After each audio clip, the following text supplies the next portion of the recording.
গীতার চ্যানেলে আপনাকে স্বাগত। নমঃ বন্দে বৃন্দাবন গুরু কৃষ্ণং কমললোচনং বল্লভী বল্লভাং দেবং শ্রী রাধা লিঙ্গিত বিগ্রহং বন্দে শ্রী কৃষ্ণ চৈতন্য নিত্যানন্দ সহুদিত গৌরুদয়ে পুষ্পবন্তৌ চিত্রৌ সন্দৌ তমনুদৌ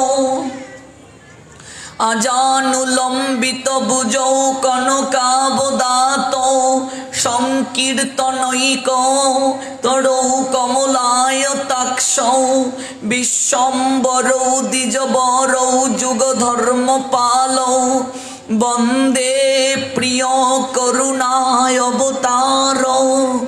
হে কৃষ্ণ করুণা সিন্ধু দীনবন্ধো জগৎপতে গোপেশ গোপিকা কান্ত রাধাকান্ত নমস্তুতে। তপ্ত কাঞ্চন গৌরাঙ্গী রাধে বৃন্দাবনেশ্বরী বৃষভানুসুতে দেবী প্রণমামি হরি প্রিয়ে। বৃন্দাবৈ তুলসী দেবৈ প্রিয়া বৈ কেশবস্য চ কৃষ্ণ ভক্তি প্রদে দেবী সত্যবত্যৈ নমো নমঃ।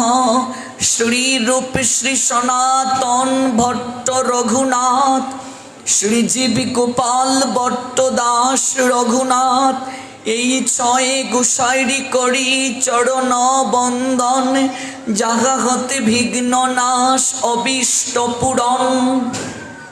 এই ছয় গোসাই যার মই তার দাস তা সবার পদরেণু মোর পঞ্চগ্রাস তাদের চরণ সেবী ভক্ত শনিবাস জনমে জনমে মোর এই অভিলাষ। এই ছয় গোসাই প্রভু মুরে কর দয়া চরণে শরণ নিলাম দাও পদ ছায়া। এই ছয় গোসাই জবে ব্রজে কৈলাবাস রাধা কৃষ্ণের নিত্য লীলা করিলা প্রকাশ। মনির আনন্দে বল হরি ভজ বৃন্দাবন শ্রী গুরু বৈষ্ণব পদে মজাইয়া মন। শ্রী গুরু বৈষ্ণব পাদ পদ্ম করিয়াস নাম সংকীর্তন কহে নরোত্তম দাস। জয় জয় শ্রী কৃষ্ণ চৈতন্য দয়াল প্রভু নিত্যানন্দ শ্রী অদ্বৈত গদাধর শ্রীবাসাদি গৌর ভক্ত বৃন্দ। হরে কৃষ্ণ কৃষ্ণ কৃষ্ণ হরে হরে হরে রাম রাম রাম হরে হরে। হরে কৃষ্ণ কৃষ্ণ কৃষ্ণ হরে হরে হরে রাম রাম রাম হরে হরে। হরে কৃষ্ণ কৃষ্ণ কৃষ্ণ হরে হরে হরে রাম রাম রাম হরে হরে।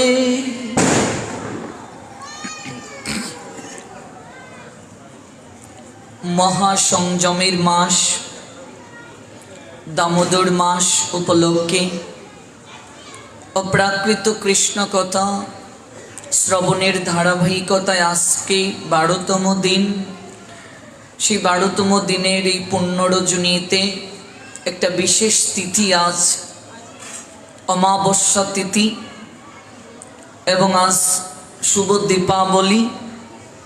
এই মহা সংযম তথা ভজনের মাসে আজকের এই দীপাবলিতে যারা এই অপ্রাকৃত কথা শ্রবণ করার মনোরথে নোয়াখালী জেলা শহরস্থ মাইজদি শ্রী শ্রী রাম ঠাকুর জন্মোৎসব মন্দিরে উপবেশিত হয়েছেন, আপনাদের রাতুল রাঙ্গাচরণে আমি অবাজন বৈষ্ণব জ্ঞানী ভক্তিপূর্ণ প্রণাম নিবেদন করছি।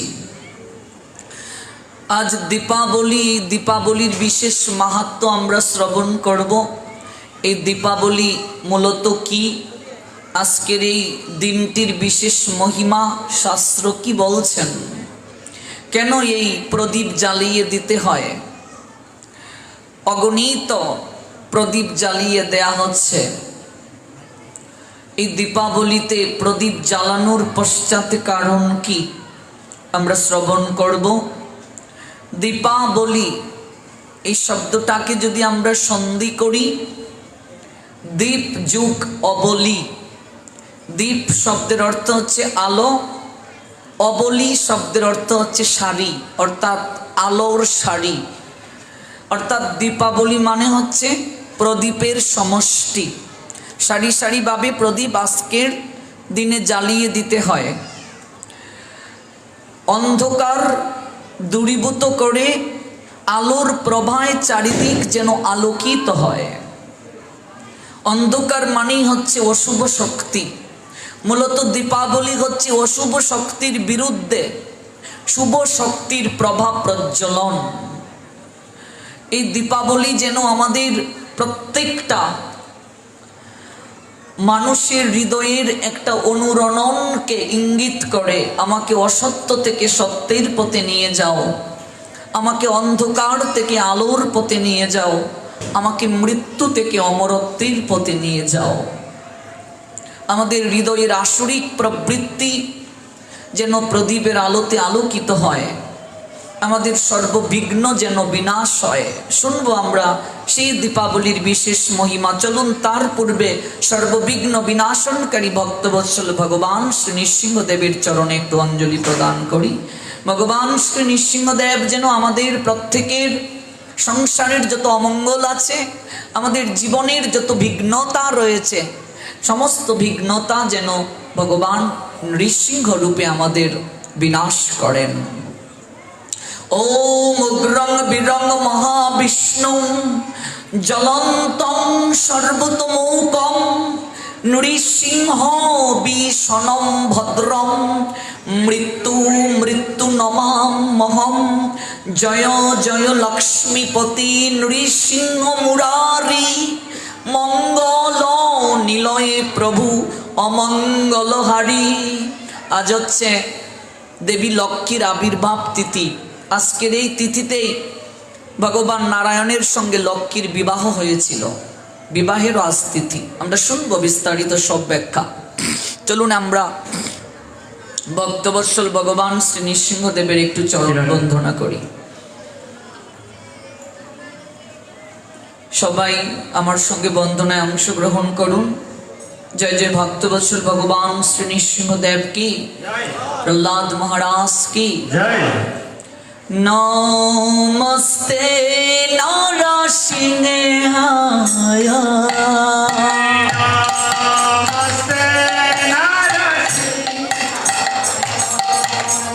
নমস্তে নরসিংহায়,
কেশবদৃত নরহরি রূপ জয় জগদীশ হরে প্রভু জয় জগদীশ হরে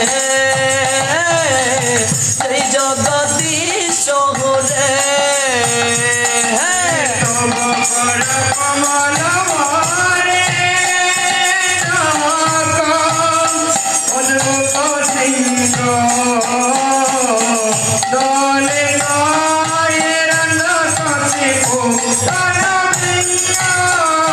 जय जगदीश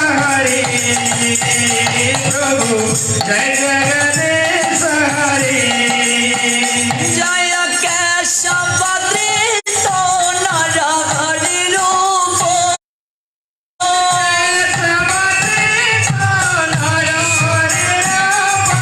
केशवदृत नरहरि रूप जय जगदीश हरे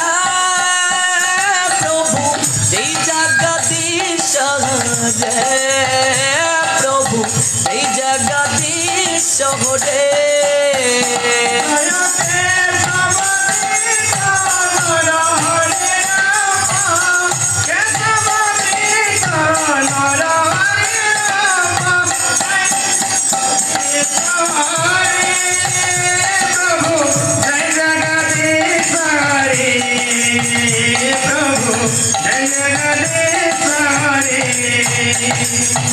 जय जय लक्ष्मीपति नृसिंह मुरारी मंगल नीलय प्रभु मंगल हारी जय जय लक्ष्मीपति नृसिंह मुरारी मंगल नीलय प्रभु मंगल हारी जय जय लक्ष्मीपति नृसिंह मुरारी मंगल नीलय प्रभु मंगल हारी जय जय लक्ष्मीपति नृसिंह मुरारी मंगल नीलय प्रभु मंगल हारी जय जय लक्ष्मीपति नृसिंह मुरारी मंगल नीलय प्रभु मंगल हारी जय जय लक्ष्मीपति नृसिंह मुरारी मंगल नीलय प्रभु मंगल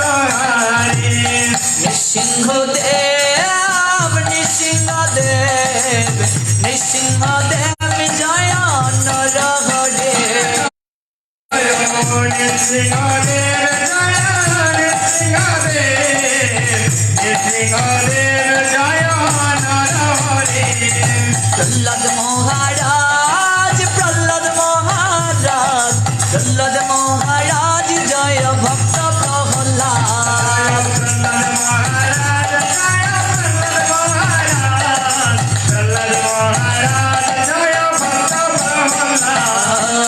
गुरुदेव गुरुदेव पतित पावन श्री गुरुदेव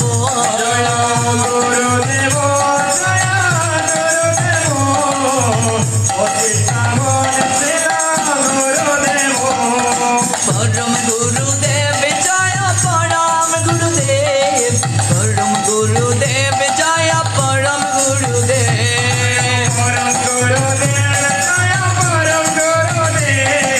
परम गुरुदेव जय परम गुरुदेव प्रभुपद प्रभुपद भक्ति सिद्धांत सरस्वती ठाकुर प्रभुपाद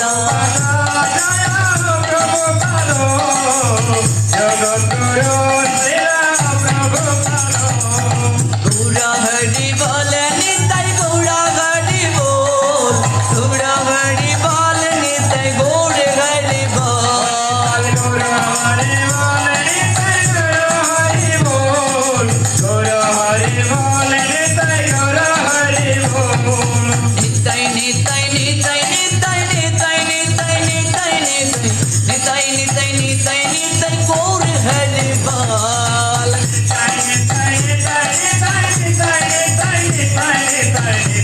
নিতাই গৌর হরি বল, গৌর হরি বল,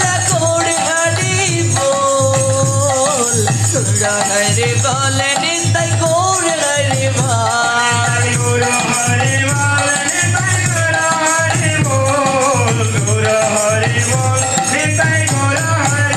গৌরী প্রেমানন্দে হরি হরি বল।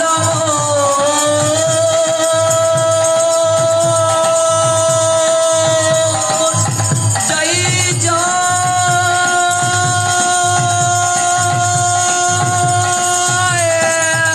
শ্রী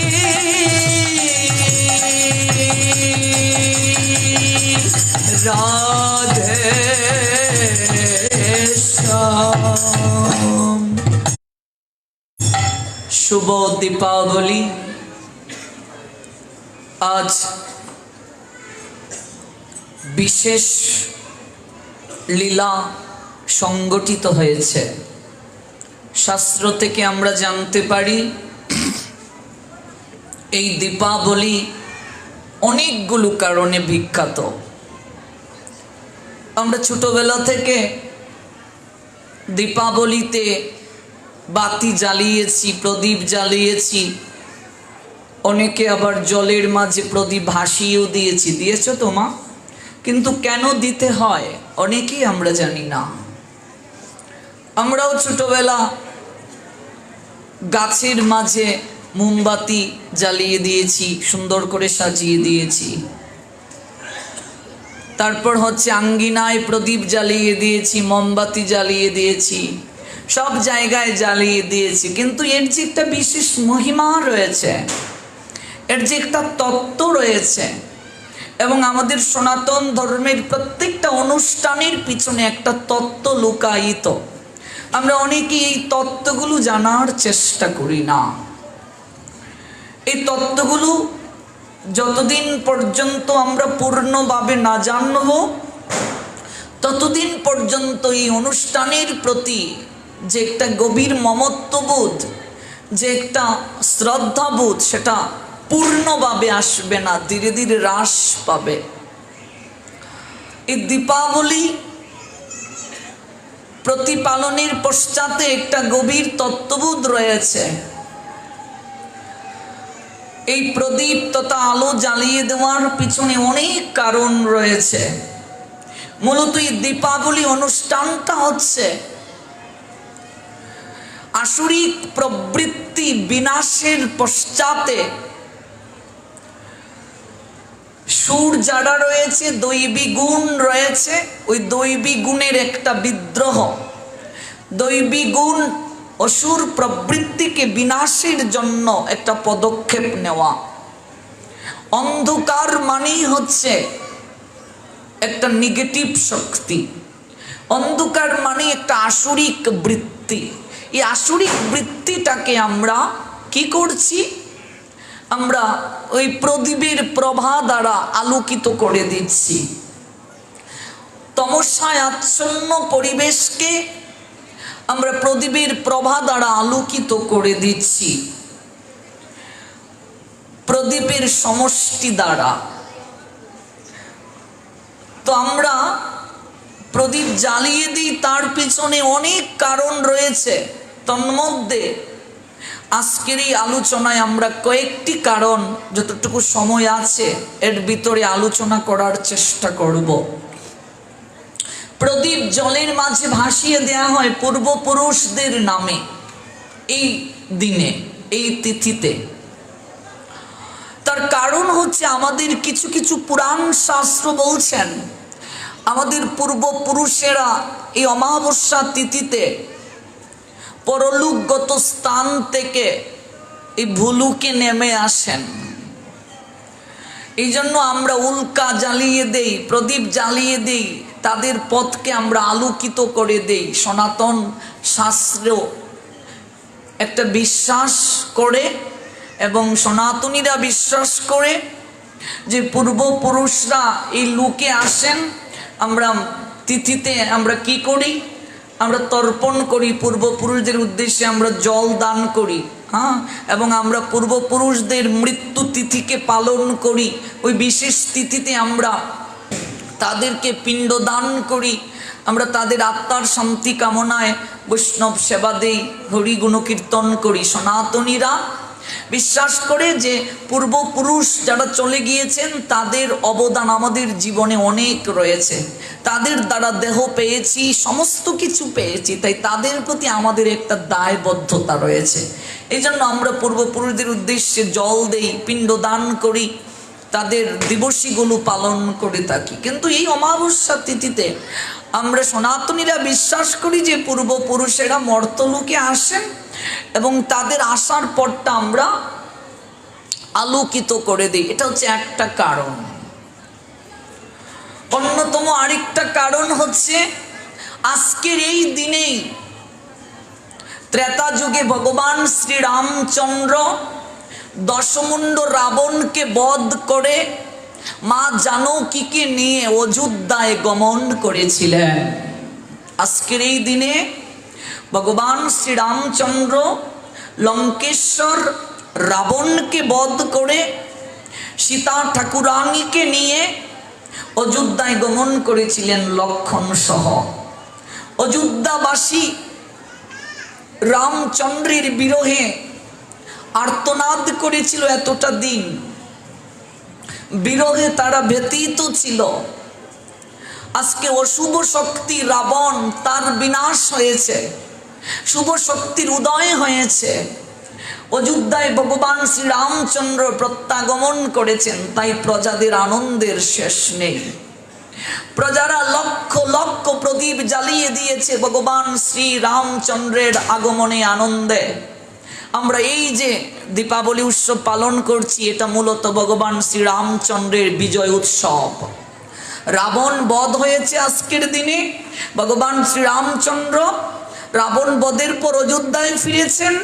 ওই যে অযোধ্যায় ফিরার কারণে প্রজাদের মনে যে আনন্দ, ওই আলোক মালা জ্বালিয়ে তারা ভগবান শ্রীরামচন্দ্রকে স্বাগতম জানাচ্ছে। অশুভ শক্তির বিনাশ, অশুভ শক্তি মানে অন্ধকার, অমাবস্যা মানে অন্ধকার, ঘুটঘুটে অন্ধকার। ওই ঘুটঘুটে অন্ধকার থেকে আজকে প্রদীপের আলোতে জীব জগৎ দিশা খুঁজে পেয়েছে। আলোক রশ্মিমালায় তারা তাদের পথকে, পঙ্কিলতাকে ওরা দূর করতে পেরেছে। আজ তাদের আনন্দের দিন, তাই সমস্ত প্রজাবৃন্দ আলো জ্বালিয়ে দিয়েছে। অযোধ্যার এমন কোনো জায়গা নেই যেখানে আলো প্রজ্বলিত করা হয় নাই। প্রত্যেকটা কেন্দ্রবিন্দু থেকে শুরু করে ঘর বাহির, নদীর কিনারা, মন্দির তথা রাজভবন, এমন কোনো জায়গা নেই, গোশালা থেকে শুরু করে কোনো জায়গা বাকি নেই যেখানে প্রদীপ প্রজ্বলন করা হয় নাই।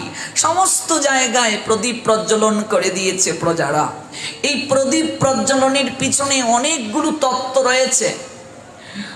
একটা তত্ত্ব হচ্ছে আমরা প্রদীপ জ্বালিয়ে দেই কারণ এই প্রদীপ হচ্ছে মঙ্গলের প্রতীক। দেখবে সমস্ত কাজে, বিবাহ বলো, শ্রাদ্ধ কার্য বলো, অন্নপ্রাশন বলো, জন্মদিন বলো, বিবাহ বার্ষিকী বলো, প্রত্যেকটা তিথিতে সনাতনীরা প্রদীপ প্রজ্বলন করে।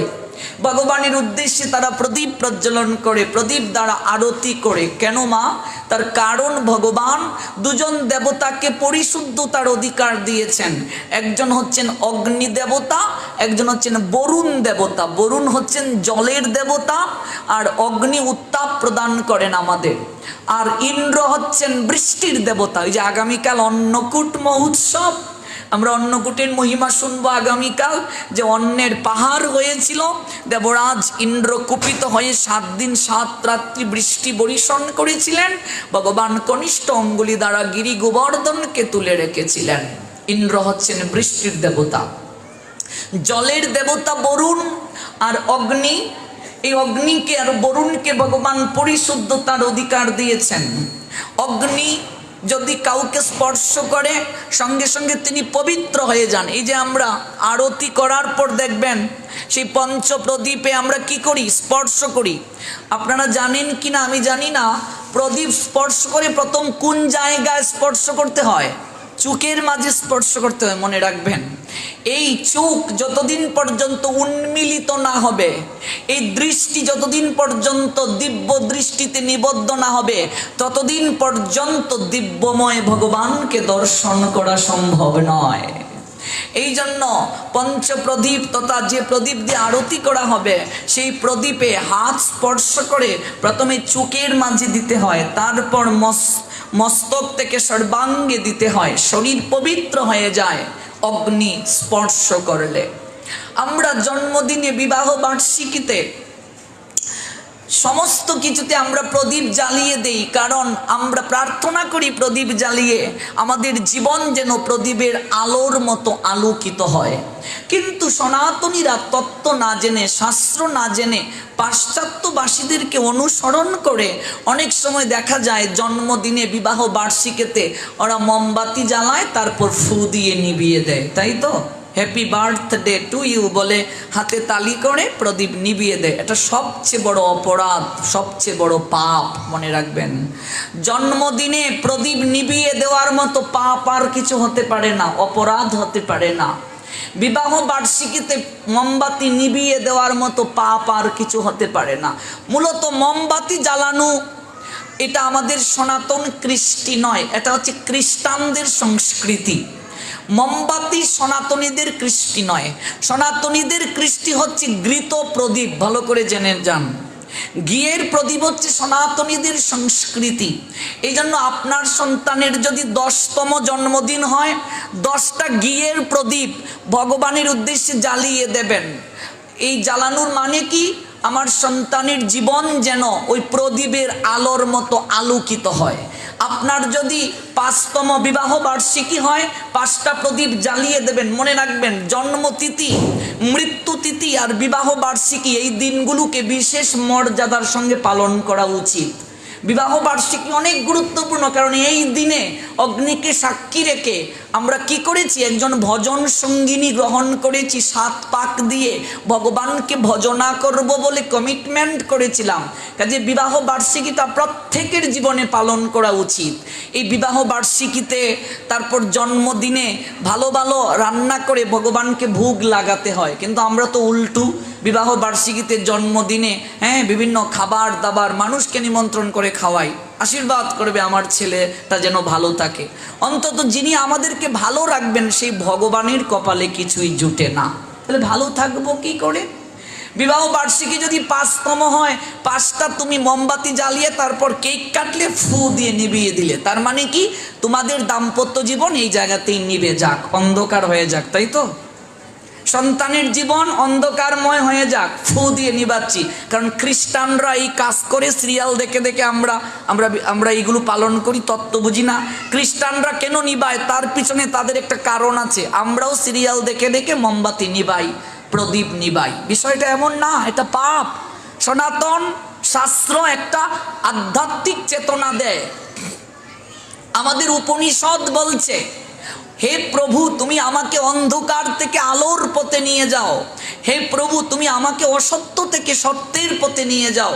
তুমি আমাকে মৃত্যু থেকে অমরত্বের পথে নিয়ে যাও। তোমার সন্তানের যততম জন্মদিন একটা প্রদীপ জ্বালিয়ে দেবে, তোমার সন্তানের জীবন যেন প্রদীপের আলোর মতো আলোকিত হয়। তোমার দাম্পত্য জীবন যেন প্রদীপের আলোর মতো আলোকিত হয়। তোমার দাম্পত্য জীবনে, সংসার জীবনে যেন সর্বদা আলো বিরাজ করে। এই জন্য আলো জ্বালিয়ে দিতে হয়, নিবাতে নেই মা। নিবানু মানেই তো অমঙ্গল। এই যে বিবাহের সময়, 7 পাকের সময় মুখচন্দ্রিকার বাতি এনেছো, আমরা কত সতর্ক থাকি, এই বাতিটা যেন না নিবে। কেন? নিবানু মানেই তো অমঙ্গল। তো তুমি প্রদীপ নিবাও কি করে? জন্মদিনে নিবানু মানেই তো অমঙ্গল। বিবাহ বার্ষিকীতে নিবাও কেন? নিবানু মানেই তো অমঙ্গল। জ্বালিয়ে দিতে হয়। এই যে আজকে প্রদীপ জ্বলছে, অগণিত প্রদীপ, এই প্রদীপ কেন জ্বালাচ্ছি আমরা? আমাদের জীবন যেন অন্ধকার থেকে আলোর পথে যায়। অমাবস্যা মানে অন্ধকার, অন্ধকার মানেই অশুভ শক্তি, অন্ধকার মানেই কলি। ওই অন্ধকার থেকে যেন আমরা আলোর পথে যেতে পারি। এই আলো মানেই বিজয়, আলো মানেই আনন্দ, আর অন্ধকার মানেই দুঃসময়, অন্ধকার মানেই পরাজয়। ভগবান শ্রীরামচন্দ্র রাবণকে বধ করেছেন, অসুরের বিনাশ হয়েছে, অন্ধকার শক্তি দূর হয়েছে, এবার শুভ শক্তি উদিত হয়েছে। তাই প্রদীপ জ্বালিয়ে দেয়া হয়েছে অযোধ্যায়, অগণিত প্রদীপ জ্বালিয়ে দেয়া হয়েছে। ভগবান শ্রীরামচন্দ্রের আজ বিজয় উৎসব। এটা হচ্ছে একটা তত্ত্ব। আজকের এই দিনে ভগবান শ্রী গোবিন্দ 16,108 মহিষীকে আজকে তিনি মুক্ত করেছিলেন নরকাসুরের নিকট থেকে। নরকাসুর এতটা বারন্ত হয়ে গিয়েছিল, সমস্ত কিছু দখল করে নিয়েছিল, সমস্ত মহিষীদেরকে হরণ করে নিয়ে গিয়েছিল। 16,000 মহিষীকে নরকাসুর নিয়ে গিয়েছিল হরণ করে। তারা সবাই ভগবানকে পতিরূপে লাভ করার বাসনায়, স্বামী রূপে লাভের প্রত্যাশায় প্রার্থনা করেছিল। ভগবান হচ্ছেন ভাবগ্রাহী জনার্দন, ভক্তের হৃদয়ের ভাবকে অনুধাবন করতে পারেন। তাই ভগবান শ্রী গোবিন্দ আজকের এই অমাবস্যা তিথিতে, এই দীপাবলিতে নরকাসুরকে বধ করেছিলেন। নরকাসুরকে বধ করে ভগবান 16,000 মহিষীকে উদ্ধার করেছিলেন। এই যে কৃষ্ণের 16,108 মহিষী, ওরা কোত্থেকে আসলো? 8 জন প্রধান মহিষী আর ওই 16,000কে নরকাসুরের নিকট থেকে তিনি আজকে উদ্ধার করেছিলেন। নরকাসুর তাদেরকে হরণ করে নিয়ে গিয়েছিল। সেই মহিষীরা কৃষ্ণের চরণে প্রণাম দিয়ে বলছে, হে প্রাণনাথ, আমরা কতকাল আরাধনা করেছি তোমাকে স্বামী রূপে লাভ করার জন্য। এই অসুরের নিকট থেকে আজকে তুমি আমাদের প্রাণ বাঁচালে। আজকে নরকাসুর বধ হলো। এই আজকের এই তিথিতে নরকাসুর বধ হয়েছিল। এবার আমরা ঘরে যে ফিরে যাব, সমাজের লোক আমাদের কি কলঙ্কিনী বলবে, কারণ নরকাসুর আমাদেরকে বধ করে নিয়ে গিয়েছিল, হরণ করে নিয়ে গিয়েছিল। এবার আমরা যদি গৃহে ফিরে যাই, সবাই আমাদেরকে কলঙ্কিনী বলবে, সমাজ তো আমাদেরকে গ্রহণ করবে না, বলবে আমরা পরপুরুষের গৃহে রাত কাটিয়ে এসেছি। যদিও অসুর আমাদের কিছুই করতে পারিনি, কিন্তু সমাজ তো আমাদেরকে কলঙ্ক দেবে, আমাদেরকে নিয়ে কানাঘুষা করবে। হে কৃষ্ণ, তুমি যেহেতু আমাদেরকে রক্ষা করেছ, অসুরকে বধ করে আমাদেরকে উদ্ধার করেছ, হে কৃষ্ণ, আমরা 16,000 রমণী তোমার চরণে মাথা ঠেকিয়েছি, আমরা গৃহে ফিরে যাব না, তুমি আমাদেরকে পত্নী রূপে গ্রহণ করো, আমাদেরকে স্ত্রীর মর্যাদা প্রদান করো। ভগবান গোবিন্দ সেই 16,000 মহিষীকে আজকের এই তিথিতে গ্রহণ করেছিলেন। তাদের হৃদয়ে আনন্দের ফোয়ারা বয়েছিল। সেই 16,000 মহিষী লক্ষ লক্ষ প্রদীপ জ্বালিয়ে দিয়েছিল ভগবান কৃষ্ণের উদ্দেশ্যে এবং আনন্দ করেছিল, বিজয় উৎসব করেছিল কৃষ্ণকে পতিরূপে লাভ করে তারা। এবং কৃষ্ণই যে একমাত্র পতি, জগৎপতি, বাকি সবাই উপপতি। এবং ভগবানকে পতিরূপে লাভ করা প্রত্যেকটা রমণীর হৃদয়ের আকিঞ্চন হওয়া উচিত। আজকের এই তিথিতে মহিষীরা জগৎ জীবকে জানিয়ে দিয়েছিলেন। অধিকাংশ মানুষেরা কৃষ্ণের চরিত্রে কালিমা লেপন করে যে কৃষ্ণের 16,108 বউ, তাছাড়া আরো অনেক তার দেখা যাচ্ছে বিভিন্ন লীলাতে তার বিভিন্ন মহিষীরা রয়েছে। ওরা কে জানতে হবে, ওদের তত্ত্ব জানতে হবে। ওরা শাপগ্রস্ত মুনি ঋষি ছিল, ওরা বহু জন্ম আরাধনা করেছে ভগবানের পানি গ্রহণ করার জন্য, ভগবানের চরণ প্রাপ্ত হওয়ার জন্য। এবং সেই ভগবান ওদেরকে গ্রহণ করে তাদেরকে বঞ্চিত করেননি। 16,108 কৃষ্ণ হয়ে একই সময়ে তাদের গৃহের মাঝে অবস্থান করেছিলেন। রাস যখন করেছিলেন ভগবান, কার্তিকেই তো রাস হয়েছিল পূর্ণিমাতে। সেই ভগবান কৃষ্ণ কি করলেন? তাদেরকে 16,108 হয়ে তাদেরকে কৃপা করলেন। এই অমাবস্যায় তাদেরকে গ্রহণ করলেন আর পূর্ণিমায় তাদের সঙ্গে রাস করলেন। অপ্রাকৃত লীলা। এই হচ্ছে আজকের এই তিথিতে 16,000 রমণীর মুক্তি হয়েছিল নরকাসুরের কবল থেকে। আজকের এই তিথিতেই দেবী ঐশ্বর্যের দেবী লক্ষ্মীর আবির্ভাব তিথি। আজকের এই তিথিতে সমুদ্র মন্থন যখন করা হয়েছিল, সমুদ্র মন্থনের সময় দেবী লক্ষ্মীর আবির্ভাব হয়েছিল। অমৃত নিয়ে দেবী লক্ষ্মী ঐশ্বর্য অমৃত নিয়ে আসলেন। আজকের এই তিথিতে লক্ষ্মী পূজাও কোনো জায়গায় করা হয়। বৈভব লক্ষ্মী, ঐশ্বর্যের অধিষ্ঠাত্রী লক্ষ্মী আজকের এই তিথিতে আবির্ভূত হয়েছিলেন। কোন কোন পুরাণে বলছে আজকের এই তিথিতে ভগবান শ্রী নারায়ণের সঙ্গে লক্ষ্মীর মিলনও হয়েছিল। এই জন্যই তো মা লক্ষ্মীর প্রীতি সাধনের নিমিত্তেও আজকের এই তিথিতে প্রদীপ প্রজ্বলন করিয়ে দিতে হয়। আজকের এই তিথিতে পুরাণ শাস্ত্রে উল্লেখ আছে তমগুণের অধিষ্ঠাত্রী দেবী কালী, মা কালী আজকের এই তিথিতে অসুরকে বধ করেছিলেন। আজকের এই তিথিতে দেবী পার্বতী গেলেন, সেই পার্বতী আসলেন কালী হয়ে। মনে রাখবেন, মা দুর্গা রজগুণের দেবী, সরস্বতী সত্যগুণের দেবী, মা লক্ষ্মী তিনিও রজগুণের দেবী, আর মা কালী হচ্ছেন তমগুণের দেবী। একই দেবীর বিভিন্ন গুণে এক একটা প্রকাশ। দেবী দুর্গাই কালী, দেবী দুর্গাই তত্ত্বগত দিক থেকে লক্ষ্মী, দেবী দুর্গাই তত্ত্বগত দিক থেকে সরস্বতী। এক একটা গুণের এক একটা প্রকাশ প্রতিমা, এক একটা রূপ। দেবী কালী আজ অসুরকে বধ করে অশুভ শক্তি বিনাশ করেছিলেন, তার প্রীতি সাধনের জন্য আজ প্রদীপ জ্বালিয়ে দেয়া হয় এবং তার পূজা করা হয়। আজকে শ্যামা পূজা, আজকে তিথিতে মা কালীর সন্তুষ্টি বিধানের মনোরথেও প্রদীপ জ্বালিয়ে দেয়া হয়। আরো আছে এই তিথিতে অনেক উল্লেখযোগ্য ঘটনা। আজকের এই তিথিতেই পাণ্ডবরা 12 বছর বনবাস ও 1 বছর অজ্ঞাতবাস সম্পন্ন করে আজকের এই তিথিতেই তারা হস্তিনাপুর প্রত্যাগমন করেছিলেন। আজকের এই দিনে 12 বছর বনবাস, 1 বছর অজ্ঞাতবাস। দেখুন আজকের এই দিন কতটা গুরুত্বপূর্ণ। 12 বছর বনবাস যখন শেষ হলো, নিয়ম ছিল 1 বছর তারা অজ্ঞাতবাস থাকবেন। এই অজ্ঞাতবাসের সময় যদি কেউ তাদেরকে দেখে ফেলে, আবার কি করতে হবে? আবার 12 বছর তাদেরকে বনবাসে যেতে হবে। এটা শকুনির একটা চাল ছিল, যেন পাণ্ডবরা কোনোদিনই আর হস্তিনাপুরে ফিরে আসতে না পারে। কিন্তু তারা সমস্ত বনবাস কার্য সম্পাদন করে আজকের এই তিথিতে তারা হস্তিনাপুরে ফিরে এসেছিলেন। আজকের এই দিনে যখন ফিরে আসলেন, তখন হস্তিনাপুরে লক্ষ লক্ষ প্রদীপ জ্বালিয়ে দেয়া হয়েছিল। তাদের আগমনে প্রজারা আনন্দ করেছিল।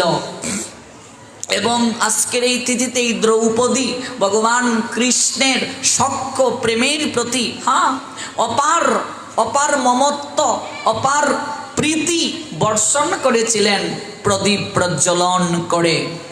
এবং এই আজকের এই তিথিতেই, আজকের এই দিনে স্বয়ং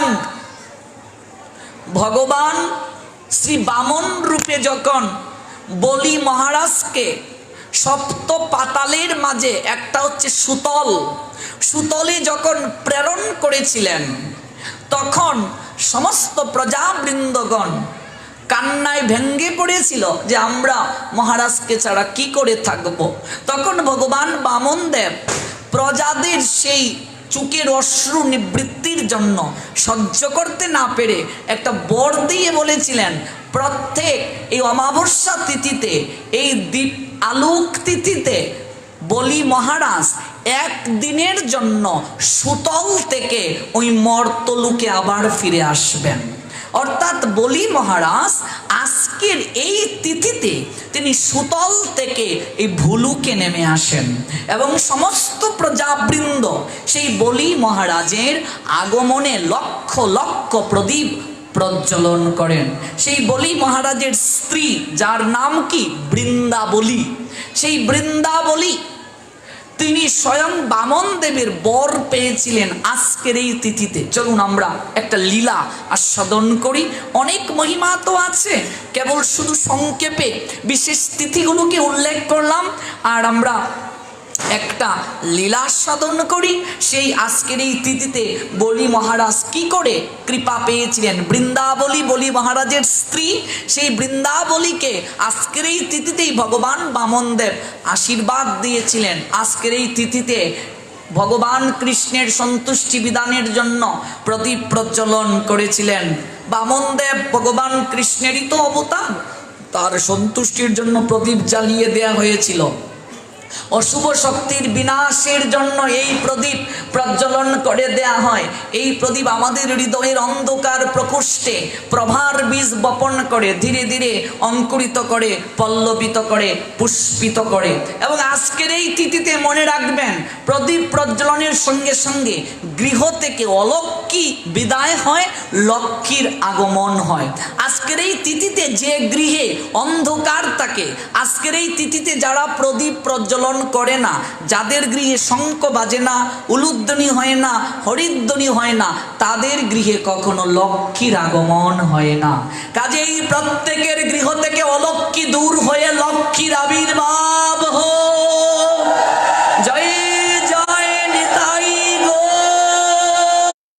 গৌর সীতানাথ প্রেমানন্দে হরি হরি বল মন। জয় জয় শ্রী রাধে। আজকের এই তিথিতে ভূদেবী ও বরাহর পুত্র নরকাসুরের বিনাশ হয়েছিল। অনেক লীলা আছে, চলুন আমরা একটা লীলা সাধন করি। বলি মহারাজের স্ত্রী বৃন্দাবলী কৃপা পেয়েছিলেন আজকের এই তিথিতে। বলি মহারাজকে হিরণ্যকশিপুর পুত্রের নাম কি? প্রহ্লাদ মহারাজ। প্রহ্লাদ মহারাজের পুত্রের নাম কি? বিরুচন মহারাজ। বিরুচন মহারাজের পুত্রের নাম কি? বলি মহারাজ। প্রহ্লাদের নাতি হচ্ছে বলি। হিরণ্যকশিপুর এক ভাই হচ্ছে হিরণ্যাক্ষ। হিরণ্যাক্ষকে ভগবান বরাহ অবতার রূপে বধ করেছিলেন। এই তত্ত্ব আছে শ্রীমদ্ ভাগবতের ৮ম স্কন্ধে।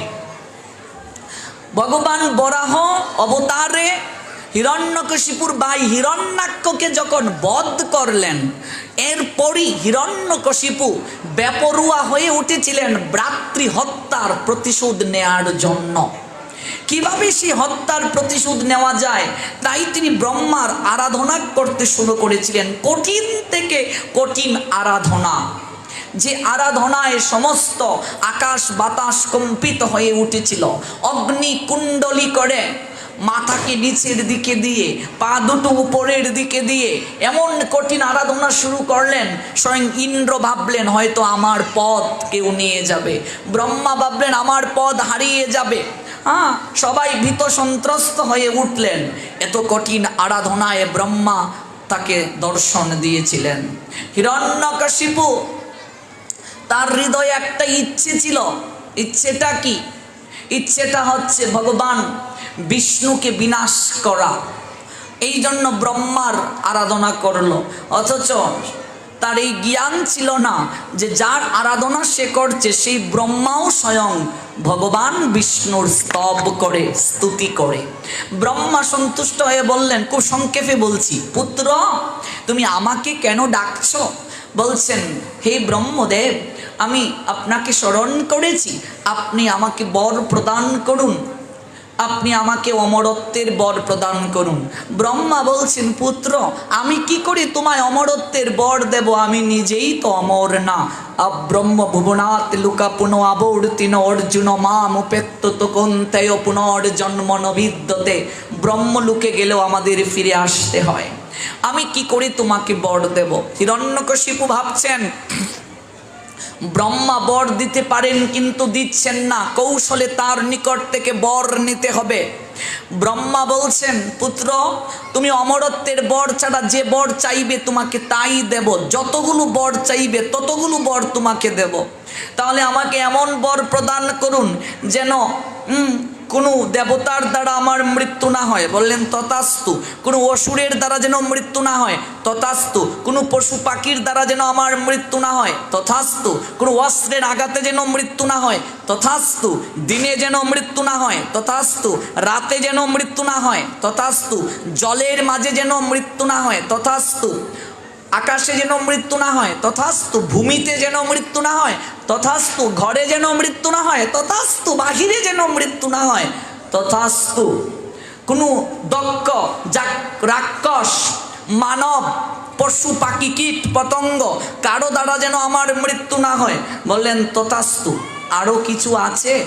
বলছেন আমি যেন জরাগ্রস্ত না হই, ব্যাধিগ্রস্ত যেন না হই, হ্যাঁ, এবং আমি যেন সর্বদা যৌবন প্রাপ্ত থাকতে পারি, তথাস্তু। এবার আরও কিছু আছে? বলছে আর কিছু নেই। মনে মনে হিরণ্যকশিপু বলছেন, মূর্খ, তুমি আমাকে তো পরোক্ষভাবে অমরত্বের বর দিয়েই দিলে।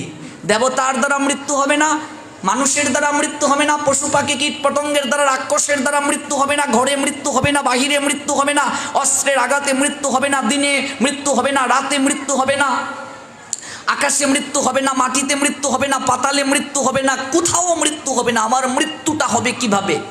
যেই এই বর পেলেন সঙ্গে সঙ্গে অহংকারী হয়ে উঠলেন এবং অত্যাচারী হয়ে উঠলেন। ভগবান বিষ্ণুর যত বিগ্রহ রয়েছে সব ভেঙ্গে দিলেন। অসুরেরাই তো প্রতিমা ভাঙ্গে, বিগ্রহ ভাঙ্গে, অসুরেরা তো এগুলো পছন্দ করে না। সমস্ত প্রতিমা বিগ্রহ ভাঙতে শুরু করলেন, নিজের ছবি সেই জায়গায় বসাতে শুরু করলেন। বললেন আজ থেকে ওম নম ভগবতে বাসুদেবায় এই মন্ত্র কেউ জপ করতে তোমরা পারবে না, আজ থেকে তোমরা জপ করবে ওম নম হিরণ্যকশিপায় নম। ভেবেছ মা? তার নাম জপ করতে, আমিই ভগবান, সে বলছে সে নিজেই ভগবান। এবং সব জায়গা থেকে ভগবান বিষ্ণুর চিত্রপট সরিয়ে দিয়ে একচ্ছত্র অধিকারী হয়ে গেলেন, দেবতাদেরকে স্বর্গ রাজ্য থেকে বিতাড়িত করে দিলেন। কারণ তিনি ভাবলেন তিনি অমর। সমস্ত দেবতারা, আমি খুব সংক্ষেপে বলছি, আমাদের আলোচ্য বিষয় হিরণ্যকশিপু নয়, আমাদের আলোচ্য বিষয় হিরণ্যকশিপুর বংশে জন্ম নেওয়া বলি মহারাজ, তার স্ত্রী বৃন্দাবলীর কৃপা। একটু স্পর্শ করছি, কুছ থেকে আসলেন বলি মহারাজ। সেই হিরণ্যকশিপু তখন এহেন যখন অত্যাচার করতে শুরু করলেন, দেবতারা গিয়ে ভগবান বিষ্ণুর চরণে শরণ নিয়ে ক্রন্দন করছে। ভগবান বললেন ঠিক আছে, আমি তার গর্বে, তার ঘরেই আমি পাঠাবো একজনকে যে আমার আরাধনা করবে। ওই প্রহ্লাদকে পাঠালেন তার ঘরে। তারপরের কাহিনী আপনারা সবাই জানেন। সেই হিরণ্যকশিপুরও বধ হয়েছিল, ভগবান নৃসিংহ রূপে তাকে বধ করেছিলেন। ব্রহ্মা যে বরগুলো দিয়েছিলেন সমস্ত বর রক্ষা করেই তাকে বধ করেছিলেন ভগবান নৃসিংহ রূপে। মারলেন কখন জানেন? গুদুলি সময়, ত্রিসন্ধ্যা, এটা দিনও নয় রাতও নয়, এই সময়ে মারলেন। এবং তাকে অস্ত্র দ্বারা মারলেন না, নৌক দ্বারা মারলেন। এবং তাকে ঘরে বাহিরে কোনো জায়গায় যেহেতু তার মৃত্যু হবে না, তাই তাকে মারলেন চৌকাঠ, সেলামি বুঝো, চৌকাঠ, চৌকাঠের কাছে নিয়ে মারলেন। বলেন এই দেখো হিরণ্যকশিপু, ভগবান বলছেন তুমি অনেক বড় নিজেকে ক্ষমতাধর ভেবেছিলে না? এই জগতে কারো ক্ষমতা চিরস্থায়ী নয়, যৌবন চিরস্থায়ী নয়, অর্থবিত্ত বৈভব চিরস্থায়ী নয়। তুমি বলেছিলে তোমার ঘরে মৃত্যু হবে না, তোমার বাহিরে মৃত্যু হবে না। দেখো তোমাকে ঘরেও মারছি না, বাহিরেও মারছি না, আমি চৌকাঠের কাছে তোমাকে মারছি। এটা ঘরও নয় বাহিরও নয়। আমি তোমাকে দিনেও মারছি না, রাতেও মারছি না, আমি তোমাকে ত্রিসন্ধ্যাকালীন সময়ে মারছি। গুদুলি লগনটা কি? দিন আর রাতের সন্ধিক্ষণ। আমি তোমাকে অস্ত্র দ্বারা মারছি না, এই নৌক দ্বারা তোমাকে মারছি। কোনো দেবতা, পশু পাখি কীট পতঙ্গ কারো দ্বারা মৃত্যু হবে না। আমার রূপ দেখো, আমি মানুষ নই, আমি দেবতা নই, আমি পশুও নই, উভয়ের মিলিত আমার একটা রূপ। ভগবান নৃসিংহদেবের রূপ কি? অর্ধেক নর অর্ধেক পশু, সিংহের মতো। কাজেই আমি বর রেখেছি, ব্রহ্মা যে বর দিয়েছেন। আমি তোমাকে আকাশে মারবো না, আমি তোমাকে ভূমিতে মারবো না, পাতালে মারবো না, আমি তোমাকে আমার উরুর কাছে রেখে মারবো। দেখো তোমার বর রক্ষা করছি। এবং এটা দ্বারা আমি জগৎকে বুঝাচ্ছি এই জগতে কেউ অমর নয়, প্রত্যেককেই মরতে হবে।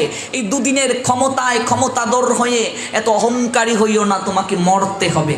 ভগবান দেখিয়ে দিলেন। সেই হিরণ্যকশিপুর পুত্র প্রহ্লাদ পরবর্তীতে সিংহাসনে বসলেন। সেই প্রহ্লাদের একটা পুত্র হলো, নাম হলো বিরুচন। বিরোচনের অনেক লীলা আছে। বিরোচনের ঘরে যে পুত্র হলো সেই পুত্রের নাম হচ্ছে বলি মহারাজ। ওই বলি মহারাজ বিয়ে করলেন যে মেয়েটাকে, সেই মেয়ের নাম হচ্ছে বৃন্দা বলি। সেই বলি মহারাজের গুরুদেবের নাম হচ্ছে শুক্রাচার্য। এই বলি মহারাজ একটা যজ্ঞের আয়োজন করেছেন। দান করতে করতে তার মাঝে অহংকার এসে গিয়েছিল। এবং এই যে আমরা সেদিন আলোচনা করেছিলাম দান 3 প্রকার, সাত্ত্বিক, রাজসিক, তামসিক।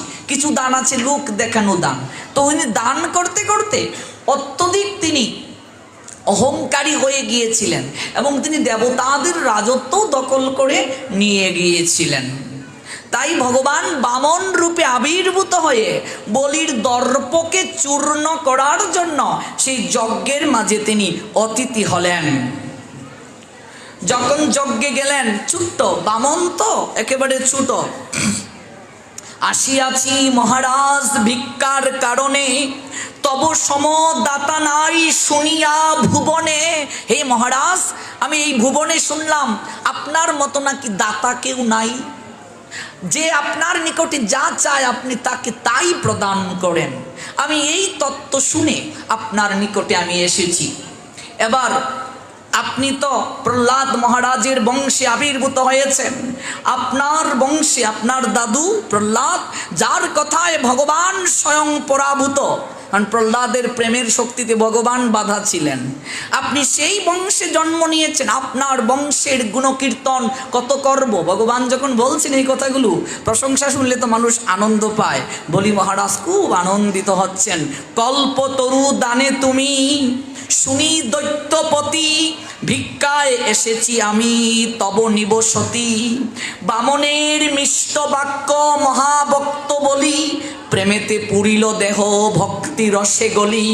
সম্মুখে দাঁড়ায়ে বলি কৃতাঞ্জলি পুটে, কহিলেন বিনয়েতে বামনের নিকটে, বল হে বামন দেব তব কোথায় বসতি।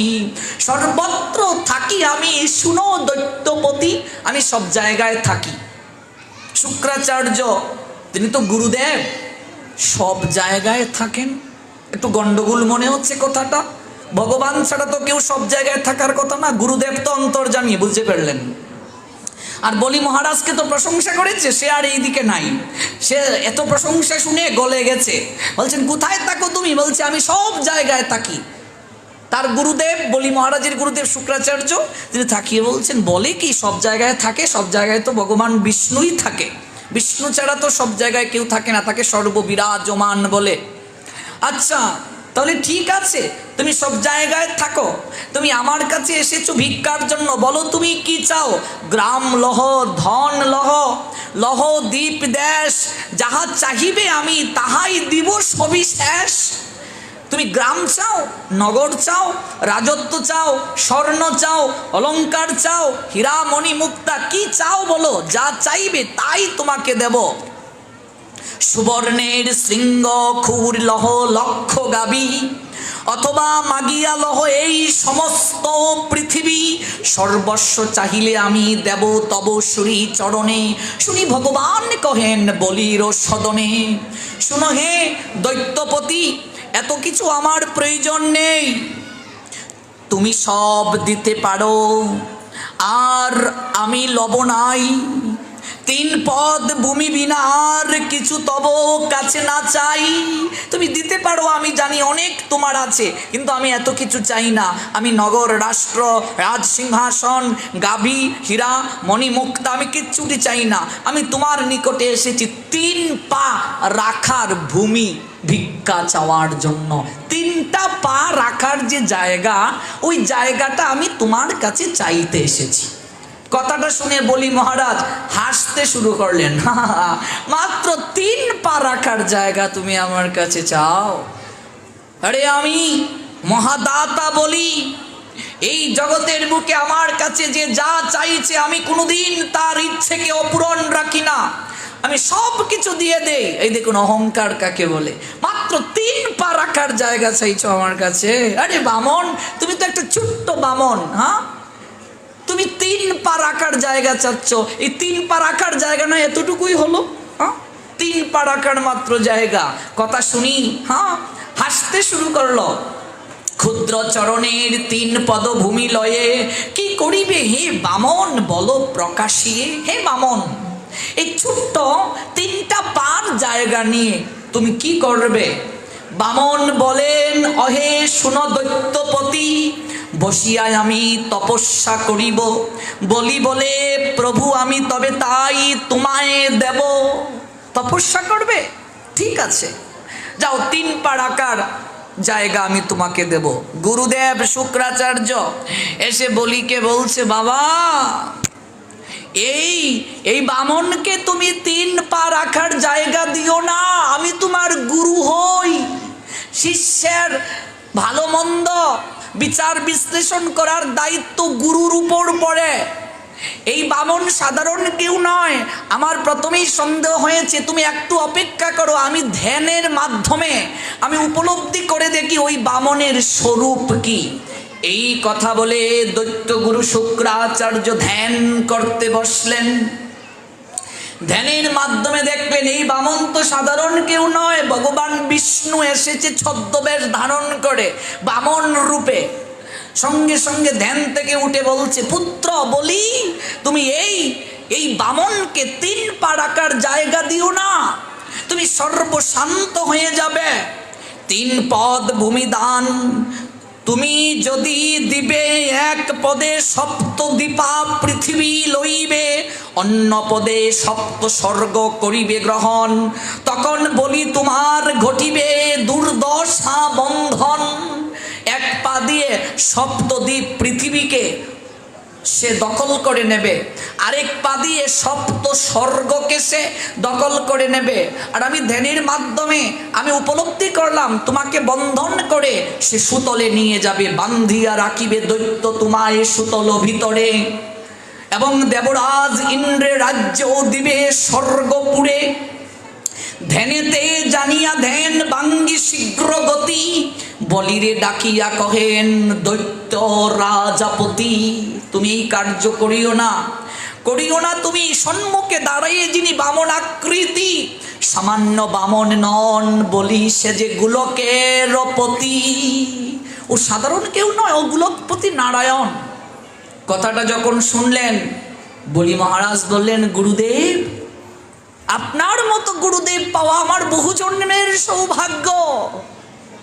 আপনি ধ্যানের মাধ্যমে উপলব্ধি করে নিলেন উনি স্বয়ং ভগবান। হে গুরুদেব, গোলকপতি ভগবানের চরণ প্রাপ্তির জন্য দেবতারা কত আকাঙ্ক্ষা করে, মুনিগণ ধ্যান করে, যোগীগণ যুগ সাধনা করে তার চরণধুলি প্রাপ্তির জন্য। একটিবার ভাবুন গুরুদেব, সেই ভগবান আজ কাঙ্গালের মতো আমার কাছে এসেছে ভিক্ষা চাওয়ার জন্য। একটিবার ভেবে দেখুন, সেই ভগবান যার চরণধুলি দেবতারা পায় না, যাকে যুগ সাধনায় টলানো যায় না, যাকে ধ্যানের মাধ্যমে বিন্দু বিসর্গ উপলব্ধি করা যায় না, সেই ভগবান আমার কাছে এসেছে কাঙ্গালের মতো ভিক্ষা চাইতে। আমি কি সেই সুযোগ থেকে নিজেকে বঞ্চিত করতে পারি? হে গুরুদেব, জন্মে জন্মে যেন আপনাকেই আমি গুরু রূপে পাই। তবে আপনি আমায় কৃপা করে ক্ষমা করে দিন। আমি প্রতিজ্ঞা করেছি ওই বামনকে 3 পা রাখার জায়গা দেব। আপনি আমায় ক্ষমা করে দিন, আমি আমার কথার বড় খেলাফ করতে পারবো না। মূর্খ তুমি, গুরুর আদেশ শিষ্যের শিরোধার্য হওয়া উচিত। আমি গুরুদেব, আমার কথা তুমি মানলে না, হ্যাঁ আমার বাক্য তুমি করিলে হেলন। হে মূর্খ, তুমি এই মুহূর্তে হত লক্ষ্মী হও কহিনু বচন। তুমি লক্ষ্মী শূন্য হবে, তোমার বন্ধন দশা প্রাপ্ত হবে। তুমি গুরু বাক্য লঙ্ঘন করেছ। দেখুন, গুরুদেবের আদেশ শিরোধার্য, কিন্তু বলি মহারাজ শুক্রাচার্যের কথা এই জায়গায় মানলেন না, তাতে কিন্তু তার পাপ হয় নাই, অপরাধ হয় নাই। কারণ গুরুদেব যদি অশাস্ত্রীয় কথা বলেন, শিষ্য যদি সেই কথাকে লঙ্ঘন করে, তাতে সেই শিষ্যের কোনো পাপ হবে না। মহামহিম বিশ্ব পরশুরামের কথা লঙ্ঘন করেছিলেন তার গুরুদেব পরশুরাম বলেছিলেন তুমি অম্বাকে বিয়ে করো। মহামহিম বিশ্ব বলছেন, গুরুদেব আপনার কথা শিরোধার্য, কিন্তু আপনি তো জানেন আমি ব্রহ্মচর্যের ব্রত নিয়েছি, আমি কখনো বিয়ে করব না, আমি নৈষ্ঠিক ব্রহ্মচর্যের ব্রত নিয়েছি, কাজে আমি আপনার কথা রক্ষা করতে পারবো না, তাহলে তুমি আমার সঙ্গে যুদ্ধ করো। যুদ্ধ করলেন পরশুরাম আর মহামহিম বিশ্ব। গুরুদেব হেরে গেলেন বিশ্বের নিকটে। তখন পরশুরাম বলছেন, আজ আমি গুরু হিসেবে সার্থক, কারণ শিষ্যের নিকটে গুরুদেবের পরাজয় মানে আমি তোমাকে যোগ্য শিষ্য করতে পেরেছি। তাতে কি মহামহিম বিশ্বের পাপ হয়েছিল? গুরু ভক্তি কম ছিল? কখনো নয়, বিশ্বের গুরু ভক্তি কম ছিল না। বলি মহারাজের শুক্রাচার্যের নিকটে গুরু ভক্তি কম ছিল না, কিন্তু সেই বলি মহারাজ প্রতিজ্ঞা করেছিলেন দান করবেন, গুরুদেব না করলেন, এরপরও তিনি শুনলেন না। গুরুদেব অনেক চেষ্টা করেছিলেন সেই দানকে রক্ষা করার জন্য, কিন্তু শুনলেন না। এবার গুরুদেব বললেন, শুনো, এই রাজত্বে তুমি 3 পারাকার জায়গা দান করবে, তোমার একা দান করার অধিকার নেই। ভালো করে কথা বুঝবেন, কারণ তুমি যেদিন বিয়ে করেছ সপ্ত প্রদক্ষিণ করে সেই দিন থেকে তুমি অর্ধাঙ্গিনী গ্রহণ করেছ। স্ত্রীকে কি বলা হয়? অর্ধাঙ্গিনী, অর্ধেক অঙ্গের অধিকারিণী। স্বামী যত কাজ করবে স্ত্রীর নিকটে পরামর্শ নিতে হবে, স্ত্রীর নিকটে অনুমতি নিতে হবে। ব্যবসায় যদি 50 লক্ষ টাকা আপনি ইনভেস্ট করেন, আপনার স্ত্রীর নিকটে পরামর্শ নিতে হবে, আমি যে 50 লক্ষ টাকা ইনভেস্ট করব, বলো তো এটা ঠিক কিনা। যদি কোনো স্বামী অনুমতি না নেয় কিংবা স্ত্রীর অনুমতি ছাড়া স্বামী যদি কোনো কিছু দান করে, স্বামীর অনুমতি ছাড়া স্ত্রী যদি কোনো কিছু দান করে, এই দানের কখনো ফল লাভ হবে না। শুক্রাচার্য বলছেন, তাহলে তুমি তোমার স্ত্রীর নিকটে জেনে আসো, তুমি যে দান করবে ওই দানে স্ত্রী সম্মত কিনা, তোমার স্ত্রী বৃন্দাবলী সম্মত কিনা। বলিরাজে বলে যাও বৃন্দাবলী স্থানে, অনুমতি লয়ে ভিক্ষা দেহ হে বামনে, গুরুবাক্য বলি যান পত্নীর সদনে, তৃণদন্তে করি কহে বিষণ্ণ বদনে, করহে আমারে রক্ষা বৃন্দাবলী রানী, দানে অনুমতি দিয়া রাখো মোর বাণী। হে বৃন্দাবলী, আমি কথা দিয়েছি, আমি ওই বামনকে, একজন বামন আমার যজ্ঞে এসেছে, আমার নিকটে ভিক্ষা চেয়েছে 3 পা রাখার জায়গা, আমি তাকে কথা দিয়েছি আমি তাকে 3 পদ ভূমি দেব। এবার তুমি কি বলো, আমি কি তাকে দান করব আমি যে কথা দিয়ে এসেছি? স্ত্রী বলছেন, হে পতি দেবতা, প্রত্যেক স্ত্রীর দায়িত্ব হচ্ছে স্বামীকে ধর্ম পালনে সহায়তা করা। আমরা যখন বিয়ে করেছি 7 পাকে প্রদক্ষিণ করে, সেই দিন আমরা কথা দিয়ে এসেছি অগ্নিকে সাক্ষী রেখে, আজ থেকে একজন ভজন সঙ্গিনী গ্রহণ করলাম। বিয়ে মানে শয্যা সঙ্গিনী নয়, ভজন সঙ্গিনী গ্রহণ। এমন কি কোনো কার্য করতে গেলে আপনি একটা পুজো করেছেন, সংকল্প করবেন, স্বামীর বাম পাশে স্ত্রী বসতে হবে, নতুবা সংকল্প পূরণ হবে না। এগুলো বুঝি না আমরা। স্বামী স্ত্রী একসঙ্গে ভজন করার কথা দিয়ে এসেছি, জীবনে একদিনও স্বামী স্ত্রী একসঙ্গে গীতা পাঠে আসলাম না, ভজন করলাম না, হ্যাঁ, ভগবানের সেবা করলাম না। তার মানে কি, আমরা যে কথা দিয়ে এসেছি বিয়ের সময়, প্রতিশ্রুতি আমরা রক্ষা করতে পারছি না। ভগবান শ্রীরামচন্দ্র যখন যজ্ঞ করলেন, তখন সংকল্প যখন করবেন, তখন মুনিবর বললেন, আপনার সহধর্মিনী কোথায়? সীতা তখন বনবাসে। বলছেন, তাহলে তো যজ্ঞ পূর্ণ হবে না, যার কারণে ভগবান রামচন্দ্রকেও স্বর্ণের সীতা বানাতে হয়েছিল, স্ত্রীকে বাম পাশে রাখার জন্য। আপনি যজ্ঞ করবেন, স্বামীর বাম পাশে স্ত্রী বসতে হবে, অর্ধেক অঙ্গের অধিকারিণী তিনি, নতুবা কোনো কার্য সফল হবে না। এই জন্যই তো স্বামী স্ত্রীর বন্ধন 7 জন্মের বন্ধন বলে সনাতনীরা বিশ্বাস করে। স্বামী স্ত্রীর বন্ধন অবিনাশী, স্বামী স্ত্রীর বন্ধন কোনো কিছু দ্বারা কখনো লঙ্ঘিত হয় না, এই বন্ধনকে খণ্ডন করা যায় না। আমাদের সনাতন শাস্ত্রের, সনাতন সমাজে, হিন্দু সমাজে দেখবেন বিবাহ বিচ্ছেদ কম। আমরা হিন্দুরা বিশ্বাস করি স্বামী স্ত্রীর সম্পর্কটা পবিত্র সম্পর্ক, কোনো কিছু দ্বারা এই সম্পর্ক সহজে বিনাশ হয় না। বৃন্দাবলী বলছেন, আমার দায়িত্ব আপনাকে সহযোগিতা করা। আপনি কথা দিয়েছেন দান করার জন্য, আপনি অবশ্যই দান করবেন, এটা তো আমার পরম পাওয়া। আমার স্বামী দান করবে, দানের মহিমা জগতে ঘোষিত হবে, স্ত্রী হিসেবে এটা আমার বড় পাওনা। আপনি কৃপা করে আপনি যে প্রতিশ্রুতি দিয়েছেন, আপনি যে কথা দিয়েছেন, সেই কথাকে রক্ষা করুন। স্ত্রী যখন অনুমতি দিলেন, অতি অহংকারের বশবর্তী হয়ে বলি আসলেন ভগবান বামন দেবের নিকটে দান করার জন্য। কোনো কিছু করতে গেলেই প্রথমে আচমন প্রয়োজন, মনে রাখবেন। আচমন না করলে কোনো কার্য হয় না। আচমন, প্রথমে জল শুদ্ধি করতে হবে। গঙ্গে চ যমুনা চৈব গোদাবরী সরস্বতী নর্মদে সিন্ধু কাবেরী জলে অস্মিন সন্ধিং কুরু, মানে সপ্ত গঙ্গাকে আমন্ত্রণ করা হলো। তারপর আপনার দেহ শুদ্ধি করতে হবে। ওম অপবিত্র পবিত্র বা সর্বাবস্থান গত অপিবা যস্মরেট পুণ্ডরী কাক্ষং সবাজ্য অভ্যন্তর সূচি নম বিষ্ণু নম বিষ্ণু নম বিষ্ণু। তারপর আচমন ওম কেশবায় নমঃ। একটু এভাবে টুটের মধ্যে স্পর্শ করবেন, জল খাওয়া যাবে না। তারপর একটু ফেলতে হবে, আবার হাত ধুতে হবে। ওম নারায়ণায় নমঃ, আবার হাত ধুতে হবে। ওম মাধবায় নমঃ, হাত ধুতে হবে, আবার হাত জোড় করে ওম তদ্বিষ্ণু পরমং পদম সদা পশ্যন্তি সুরৌ দিবিব চক্ষুরাততম, আচমন করতে হবে। আচমন না করে কোনো কার্য করা যাবে না। আরতি বলুন, ভোগ নৈবেদ্য লাগানো বলুন, যত কার্য রয়েছে, দান দক্ষিণা বলুন, কোনো কিছু করুন। যখন বিশেষ কার্য বলবো, মন্ত্র বলবো, আগে আমাকে আচমন করতে হবে, দেহ শুদ্ধি করতে হবে। এবার আচমন করতে বললেন ভগবান বামন বলিকে। আচমন করতে গেলে তো জল প্রয়োজন। শুক্রাচার্য দেখছে আমার শিষ্য তো সর্বশান্ত হয়ে যাবে, তাই তিনি এই যে জল রয়েছে বৃঙ্গারের মাঝে, তখন শুক্রাচার্য তিনি তার সাধনার গুণে জলের ভেতরে প্রবেশ করে ফেললেন, বৃঙ্গারের ভিতরে প্রবেশ করে ফেললেন, যেন জল বের না করা যায়। ভগবান তো সব জানেন। তখন তিনি বললেন বলিকে, হ্যাঁ বলি, হয়তো একটা কীট পড়ে গেছে, ফুলের মাঝে কীট আছে, এটা পড়ে গেছে জলের মাঝে। তুমি একটা কুশ দ্বারা ওই ফুলটাকে তুলে নাও।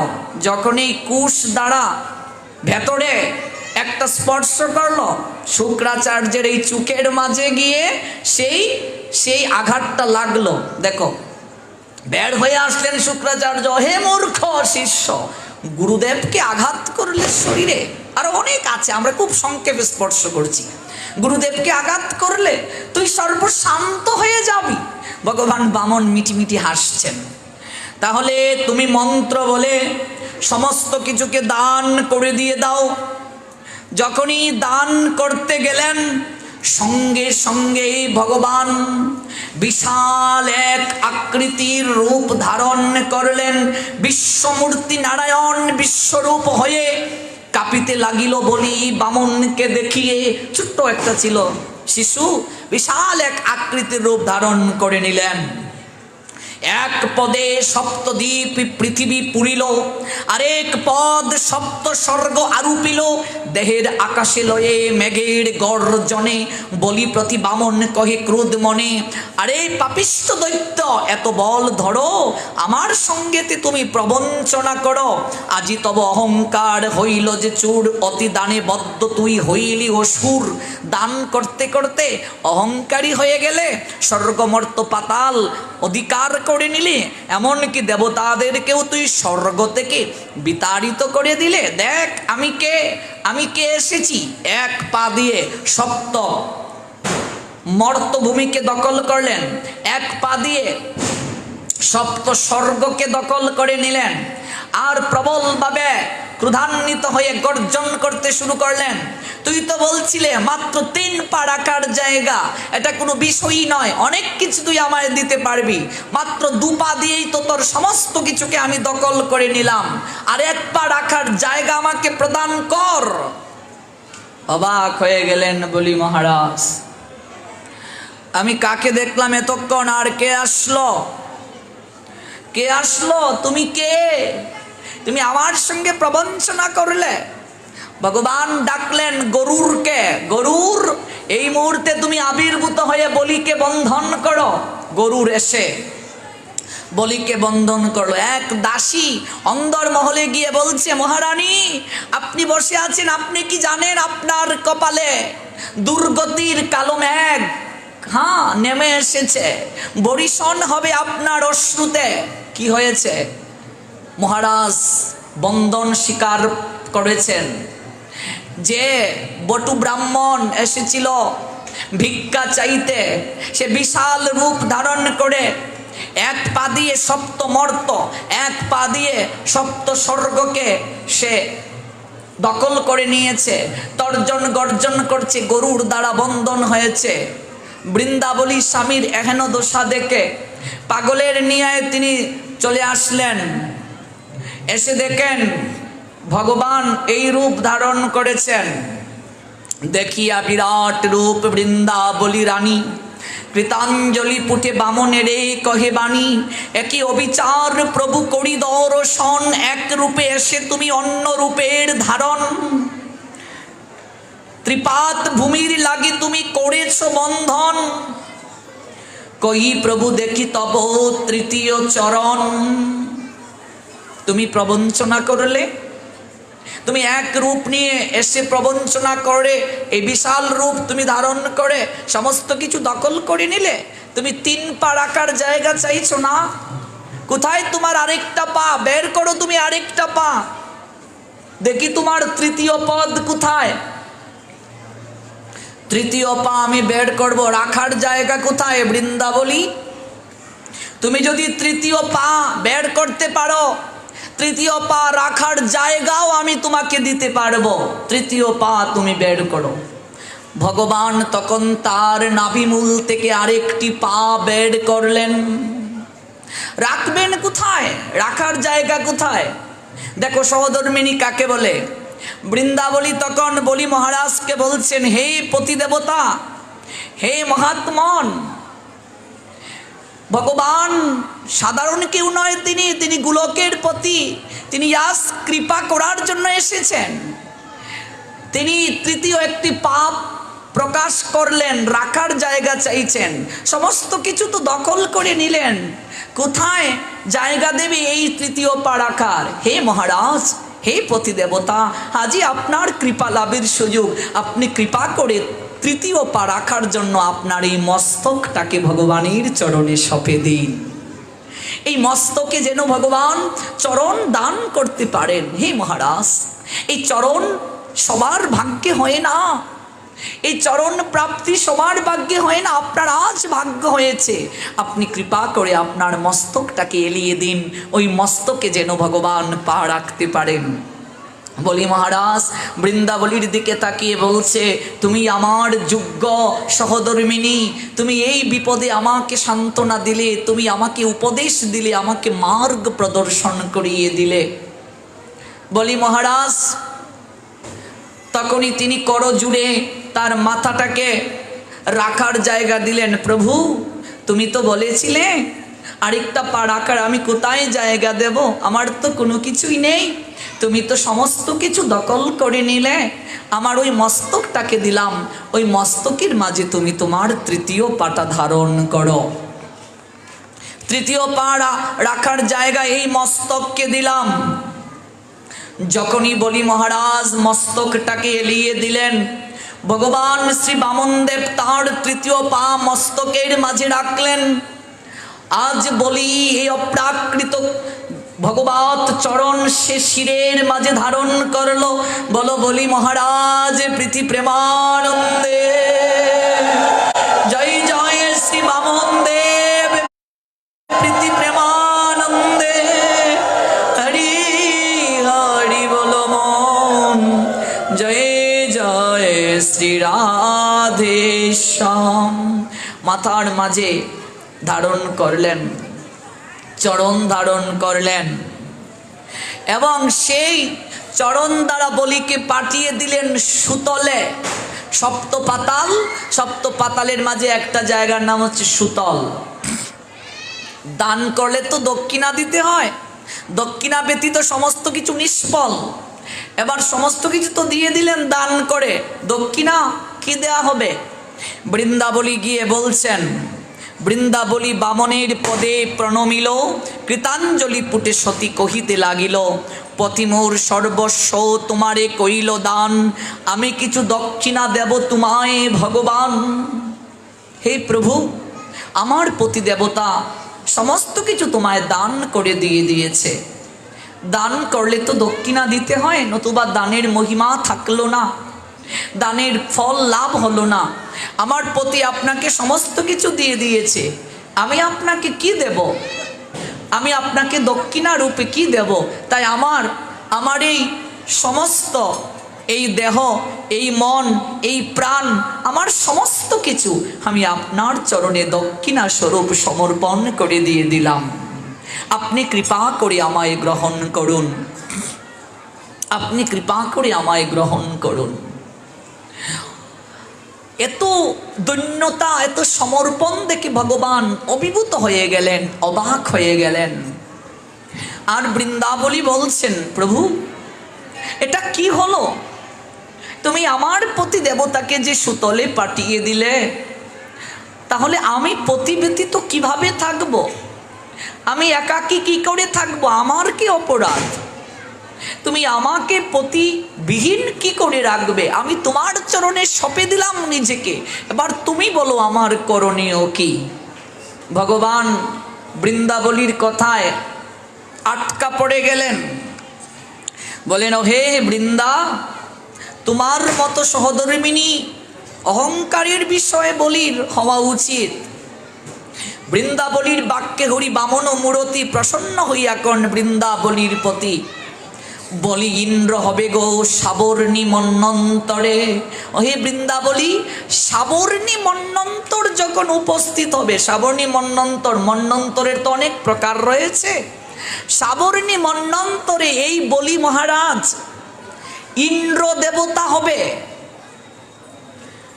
ইন্দ্র দেবতা হবে, এবং সম্প্রতি সেই পাতালের ভিতর সুতলে থাকবে। আমি সেই সুতলের মাঝে বিশ্বকর্মাকে দিয়ে একটা মনোরম প্রাসাদ তৈরি করে দেব। স্বর্ণময় গৃহ, তাতে রতনে খচিত, রত্ন সিংহাসনে বলি হবে বিরাজিত। বামেতে বসিবে তুমি, শুনগ জননী, আমি দ্বার পাল হয়ে শুনো সত্যবাণী। হে বৃন্দাবলী মা, তোমার এই সমর্পণ আমাকে মুগ্ধ করেছে। সাবর্ণী মন্বন্তরে বলি ইন্দ্র হবে, আর এই সুতলে যতদিন সে থাকবে আমি একটা প্রাসাদ তৈরি করে দেব স্বর্ণ দ্বারা, বিশ্বকর্মাকে দিয়ে, মণি দ্বারা খচিত থাকবে। রাজ সিংহাসনে বলি বসবে, আর বাম পাশে তুমি সেই বলি মহারাজের পাশে বসবে বৃন্দা। আর আমি স্বয়ং ভগবান, আমি দ্বার রক্ষক হয়ে তোমাদেরকে সর্বদা পাহারা দেব।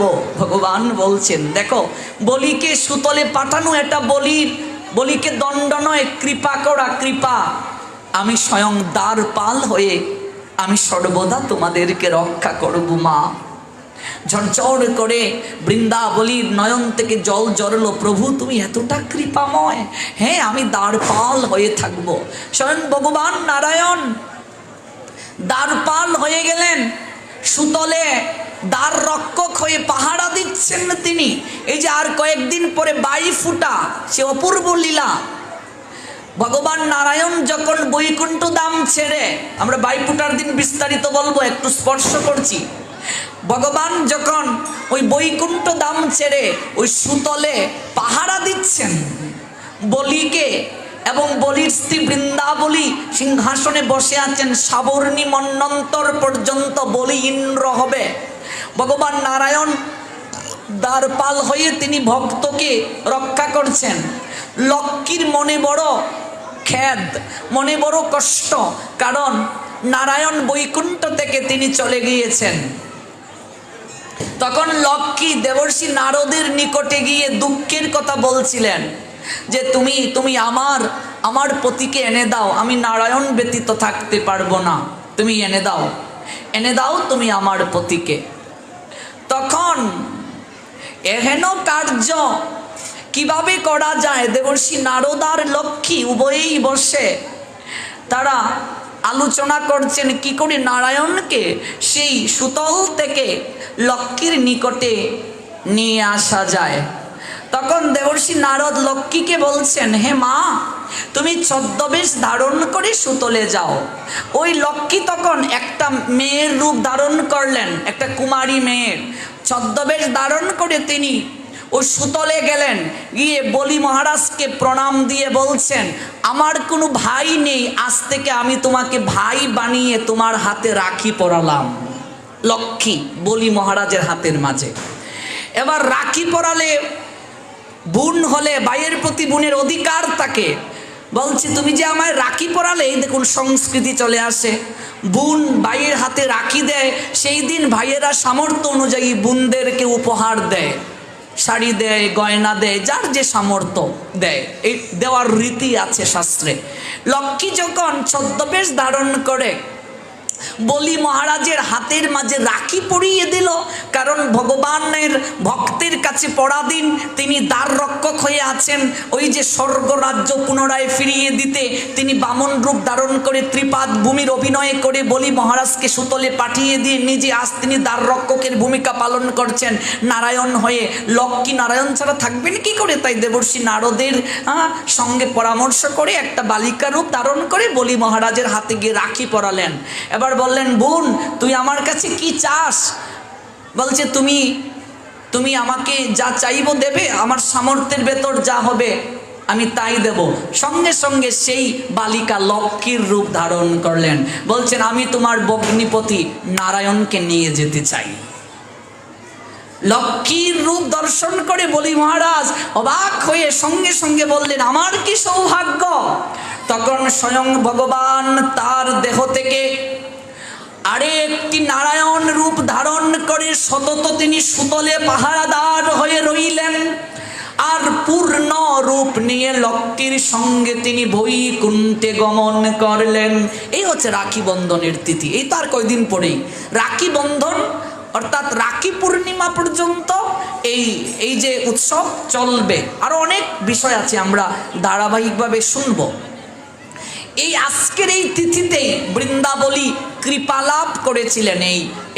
এই যে পূর্ণিমার পূর্বে আজকে যে অমাবস্যায় যে এই প্রদীপ প্রজ্বলন করে দেয়া হলো দীপাবলি, ওই দীপাবলিতে অমাবস্যা তিথিতেই বলি মহারাজকে ভগবান কৃপা করেছিলেন সুতলে পাঠিয়ে, আর বৃন্দাবলীকে কৃপা করে ভগবান বলেছিলেন ওই সাবর্ণী মন্বন্তরে বলি ইন্দ্র হবে, তুমি বাম পাশে বসবে, আর আমি পাহারাদার হয়ে আমি সর্বদা তোমাদেরকে আমি রক্ষা করব। এই হচ্ছে আজকের এই দীপাবলির মহিমা। এক কথায় দীপাবলি হচ্ছে অশুভ শক্তি বিনাশ করে শুভ শক্তির উদয় করা। প্রদীপের আলো দ্বারা অন্ধকার দূরীভূত করে, অজ্ঞানজনিত অন্ধকার দূরীভূত হয়ে আমাদের হৃদয়ে যেন জ্ঞান অঞ্জন শলাকয়ার দ্বারা সেই প্রভা যেন আলোকিত হয়। এই জন্য আপনারা সবাই আজকের এই বিশেষ তিথিতে প্রদীপ প্রজ্বলন করুন। আগামীকাল অন্নকূট মহোৎসব, আপনারা সবাই অন্নকূট মহোৎসবে আসবেন এবং কমিটি বৃন্দ যে আয়োজন করেছে প্রসাদ নেওয়ার 150 টাকা দিয়ে সেই আপনারা সেবায় অংশগ্রহণ করুন এবং মন্দিরের আপনারা উন্নয়নের জন্য সেই অন্নকূট মহোৎসবে আপনারা যার যার সামর্থ্য অনুযায়ী দান দক্ষিণা করুন। চলুন আমরা একটু হরি নামের মাধ্যমে আজকে আমরা ধীরে ধীরে সেই অপ্রাকৃত প্রেম পীযুষে স্নাত হই। হরে কৃষ্ণ কৃষ্ণ কৃষ্ণ কৃষ্ণ হরে হরে, হরে Ram Ram Ram Ram Hare Hare,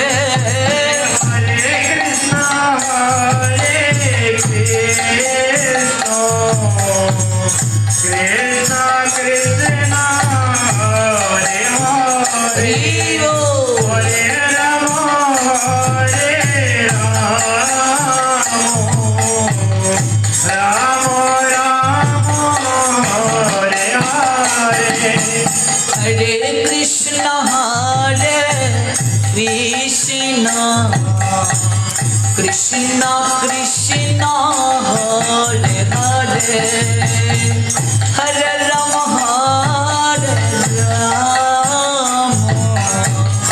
Ram Ram Ram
Hare Krishna Krishna Krishna Hare Hare Rama Rama Rama Hare Hare Hare Krishna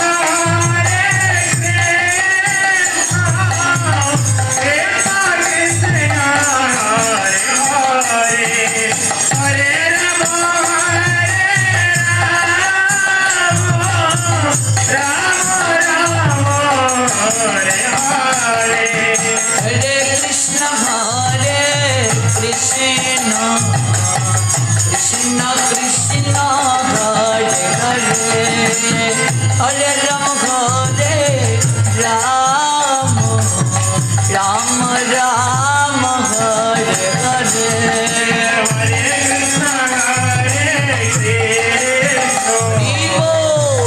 Rama Rama Hare Hare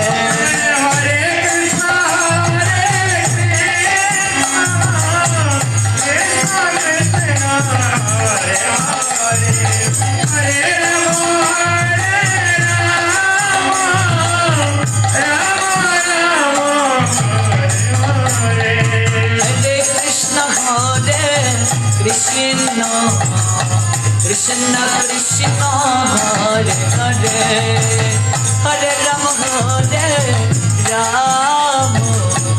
Rama Rama Hare Hare Hari Bol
Krishna Krishna Hare Hare Hare Rama Rama Rama Hare Hare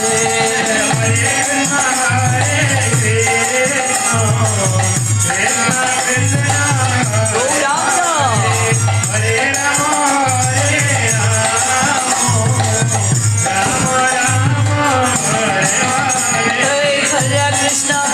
Hare Krishna Krishna Krishna Hare Hare Hare Rama Hare Rama Rama Rama Hare Hare Hare Krishna Hare Krishna Krishna Krishna Hare Hare Hare Rama Hare Rama Rama Rama Hare Hare Hare Krishna Hare Krishna Krishna Krishna Hare Hare Hare Rama Hare Rama Rama Rama Hare Hare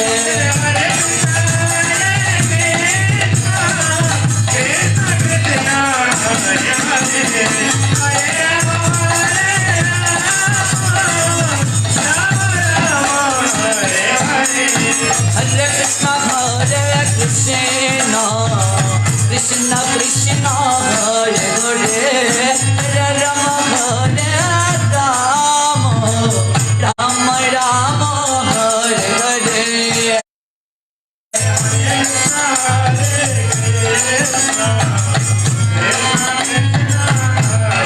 Gauranga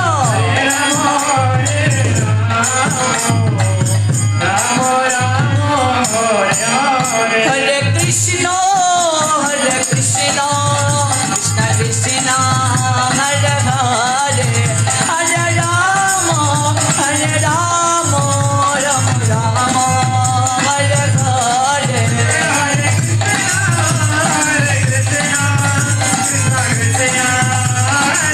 Radhe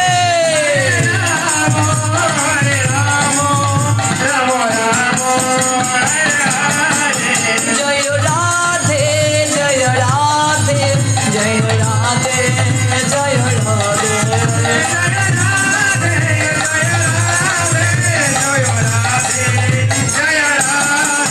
Nitya Gaura Hari Bol Hari Bol Hari Hari Hari Hari Hari Bol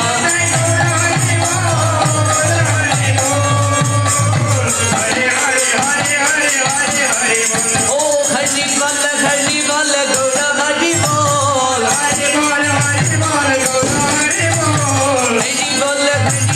Gaura Hari Bol Hari Bol Gaura Hari Bol Nitya Gaura Hari Bol Hari Bol Hari Hari Hari Hari Bol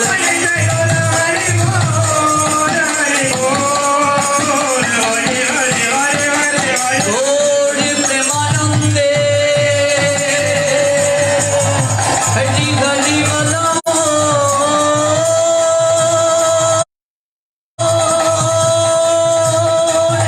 Jai Jai